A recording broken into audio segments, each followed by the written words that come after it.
pack members, Hackers Always here, and as I have returned from my vacation, Toho officially revealed the first look at Godzilla Minus Zero, and oh my god, we are so fucking back.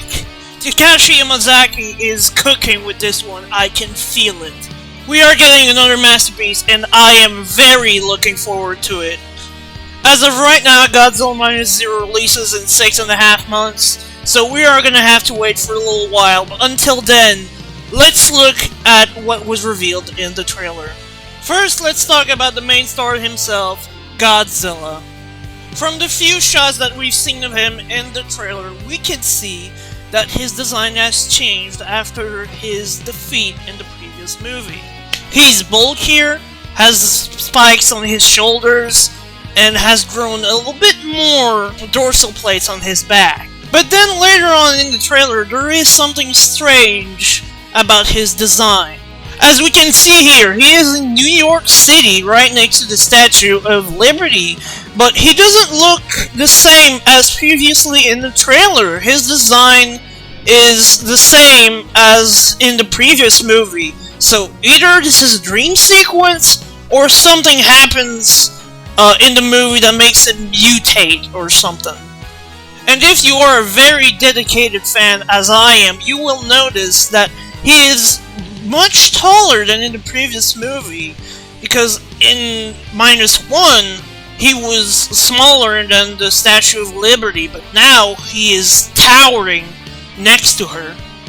So maybe the regeneration made him grow bigger, we don't know. Another possibility is that when he regrew, he got separated into two entities, which might explain why he looks different. Anyways, now I need to talk about something that's gotten me confused in the trailer. In the trailer, it says that a new threat is coming, but we don't see another monster or another weapon that could threaten Japan, which has gotten me wondering, what could it be?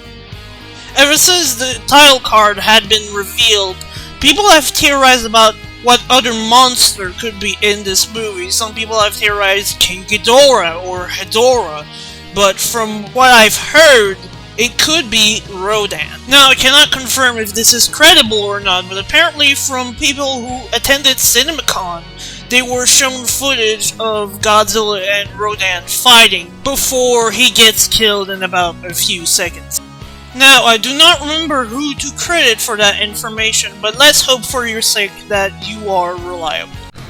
Now, another thing that I wanted to talk about is that in the trailer, we see an anti-gravity scene where Shikishima is flying a plane through floating buildings with this blue energy fluctuating around. Now, I don't know what caused this energy to be fluctuating, but it's most likely not a good thing. Now, from what my friends have been theorizing, this energy might have been caused by a third nuclear bomb being dropped on Godzilla and it just derails, which would make sense with the Godzilla mutating theory.